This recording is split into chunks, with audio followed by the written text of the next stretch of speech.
Hi, my name's Will. Welcome to the Distorted Transmission for today. I'm talking to a member from Wellington band Voodoo Bloo. How are you? Yeah, I'm not too bad. I'm not too bad, man. How are you going?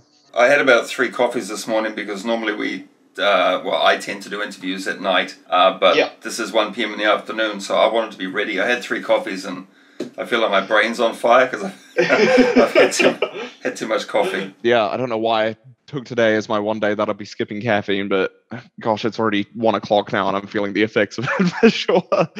You're gonna have your vaccine shot today, right? So probably yeah, maybe after that, maybe I'll need something to keep me awake and alive for the rest of the day.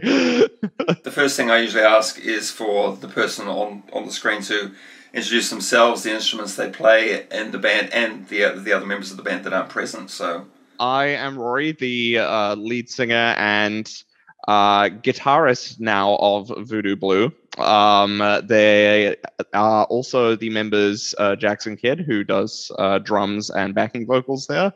Daniel Maslin, who plays guitars and has a crazy pedal board that allows for some awesome things to happen inside of our band, and also our newest addition, Ollie Cass, who is our bassist.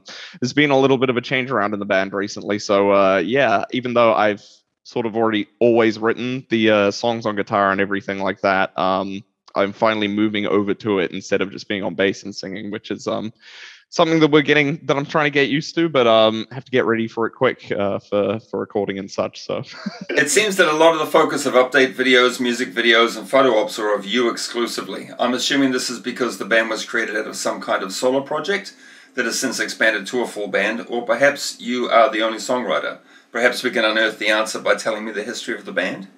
When Voodoo Bloo started in its original lineup, it was about 3/4 of Lucifer Gun moved over to Voodoo Bloo, but Lucifer Gun itself was always initially a solo project and something I did our first EP just by myself and did the guitar bass. In fact, at that point, I was just doing MIDI drums for it, but I had the MIDI drums going by myself and I was doing the singing. So I've sort of always had that approach to it. So I guess when coming back into that question of the image and it sort of being centered around me, I think that over the next few months you might start to notice sort of a change in that happening, just as we have sort of all realized that this isn't a solo project anymore, Voodoo Bloo, as it initially was set out to be. And I've sort of repeated the cycle again like I did with my first band here. Started off as a solo project and moved to a band, but it's just when you have such a solid lineup of people and they're all onto it and can sort of see the creative process you want to follow, then there's no reason that we shouldn't be labeling ourselves as a band and everybody should be included. I think also giving the rest of the band the opportunity to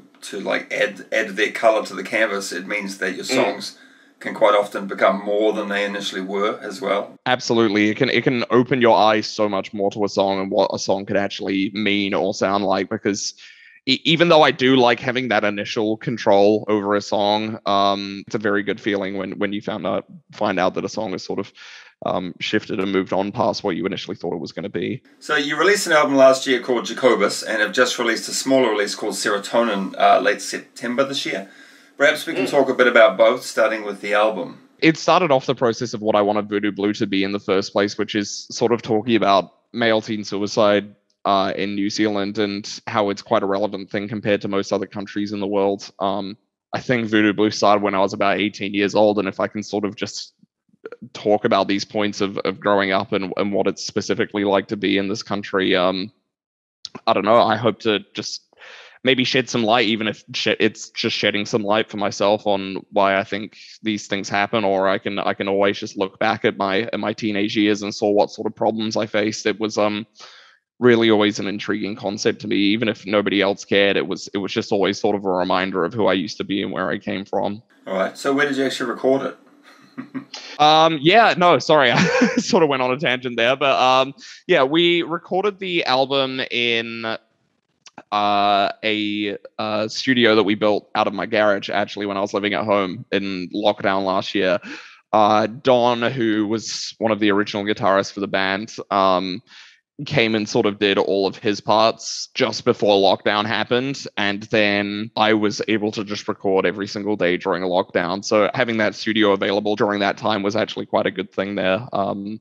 Just to be able to get out all of the ideas and have as much time as I wanted to actually record an album, because like, you know, usually you have a set amount of time that you can go in and record something, and if you don't do it, then, you know, tough luck. But in this circumstance, I literally had about a month or so to just do whatever I want and work on the sounds however I wanted to. So Serotonin was also recorded in the same studio during that same period of time, because there's this band called Ego Valve who initially did the song Serotonin, and I loved it so much. It's one of my favorite songs that's like ever come out of the Wellington region, and we've played shows with them a couple of times. So I just asked them once, you know, are you okay with us covering this? Are you cool with us putting this on Spotify? And they gave us our blessing. So yeah, during that same time that we were in lockdown, I was able to just sort of crank out that single there, and that's the final piece of sort of audio from that period, from those lockdown sessions, as well as the Jacobus album there. So what you'll be hearing from us next, well, I guess by the time that this comes out, you will have already heard our single Skin. But yeah, that's the first lot of recordings for Voodoo Bloo completely out there at this point. From what I can gather, the band has been around a fairly short time, and in that time you appear to have released an album and a 2-track release with the cover, 3 official music videos along with the various other iterations featuring the same songs, as well as some pro-shot live material. You've had an IPA beer released brandishing your name, and you've played gigs in very diverse locations up and down the country. That's a lot of things for a new band to have completed, especially while the country is experiencing lockdowns and disruptions. So how did you manage to pull that off? The time frame between Lucifer Gun and Voodoo Bloo ending was quite short. I think it was only about like a month or 2 break in between the 2 projects going on. So I knew that there was already that studio there, and I had these songs in place that I already knew how they were going to go and how I'd want them to sit on an album. But obviously I just felt that I couldn't do it with that lineup anymore. So I think that once we got the album out there and we sort of started working on the music videos and everything like that, just sort of opportunities started coming in from a lot of different angles, you know. Actually recording that album, getting it out there, I feel definitely helped with getting up and down the country. And, you know, we also have friends in uni, which is sort of how we decided that we wanted to go and play shows in different places and whatnot. It was, you know, there's a band called Lay Around in Christchurch who we're really good friends with. So we're planning to head back down there soon to go and play another show with them. And that's who we originally played Christchurch with. And I don't know, it's a large question to answer, especially since there's so many different people involved, but also at the same time, it's just, I don't know, it's sort of gone by in a flash. It doesn't feel like a year ago that we basically were starting from the ground up. Well, a little more than a year ago now, but so much has happened in that amount of time that actually hearing it all out loud is pretty crazy to hear. So in a way, I do know what happened, but I also don't know how to answer it at the same time. Right. From an outside perspective, the Voodoo Bloo songs that seem to land the best are the ones with the more driving punk undertones, the kind of simple yet upbeat, straight 4/4 tunes that carry a lot of energy. In saying that, you have quite a diverse style within the album. So do you think you'll lean more towards the high energy stuff as you move forwards? I think that we have sort of explored a little bit more on this album and this single that's coming out what high energy means to us, because at the beginning, and things like MMA and Haha, okay,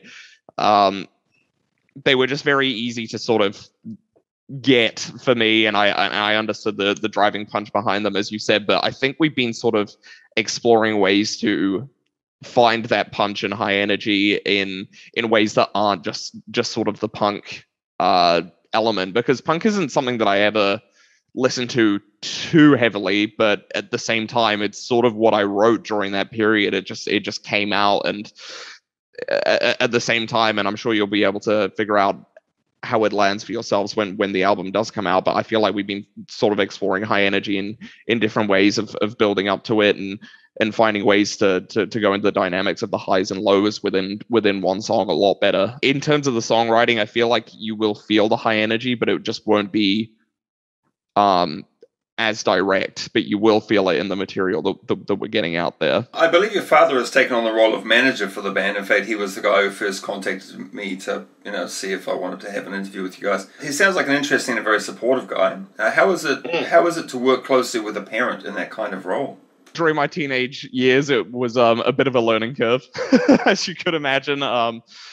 Actually, sort of growing up at the same time and trying to work through things with your father in a business sense was it just didn't work initially, but I think that we've sort of grown up, both of us, actually, and just figured out how to work with each other a little bit better. And you also have to just dedicate that time to knowing when, like, the manager hat on and when the father hat is on also at the same time, and trying not to intersect those two too much, because it's the same as like bringing work home with you if you like work with your partner, in a sense. It doesn't end well, and it never ends well. So you've got to try and find the time that is just like personal, and you're not in each other's face asking each other to do stuff and everything like that. So again, definitely was a learning curve at the beginning, but now I feel like we've figured it out. We figured out our structure and how to get along with each other in a manager sense. So that's been a pretty cool experience, and he's great to work with.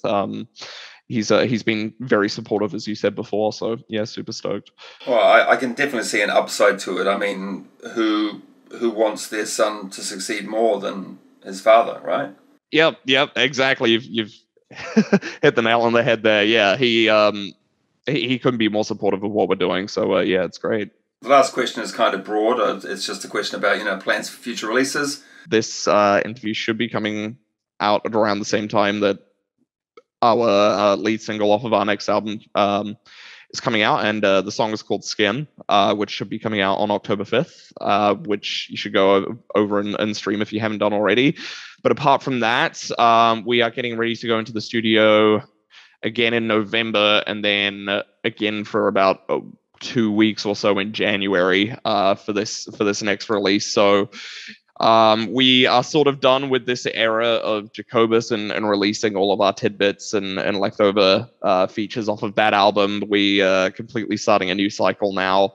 And yeah, stream the singles when they come out, and we'll be sure to let you know when the album is out too. Also, hopefully a tour at the same time, depending on how COVID goes, but hey, we'll see. Moving forwards, will you sort of continue the whole sort of album release process, or will you, like, the reason why I ask this question is because a lot of bands that I've talked to, they're sort of going for the sort of regular single release route as opposed to like a large body of work once a year kind of thing. Have you thought about that? In a way, it might be the smarter move to do the singles. Yeah, I'm definitely hearing you on that front, but it just wouldn't feel true to us, I don't think, to not release a whole body of work and say this is what we've been up to, and this is everything all at once. So yeah, I think that's sort of why we're still going for the album approach here. But I really hope that you guys enjoy it when it comes out. All right. Well, this is the point in the interview where I ask you if there's anything else you'd like to add to the interview. Thank you to everybody who sort of picked up and supported us over the past year or so. It's genuinely been a very crazy ride, and for you to even put it into words before that it's only been a year, it's made me think back a lot about the album that we released. And thank you to everybody who worked on that. Greg and Scott, who are in Auckland, and they're going to be coming down to do the next album and everything. Tony for being our manager, and for Boneface as well for working with us on the beer there. That was an amazing opportunity. And yeah, also just to the rest of the guys in the band, if you're watching this, thank you for sticking with me, and I can't wait to continue this with you. Cool. All right, well, thanks very much for your time today, and best luck with all of your releases and your music videos and everything to come. Yeah, thank you very much, man. Thank you for having me on. It's been a fun time. You're welcome. All right, and thanks everyone for watching. Catch you later. See ya.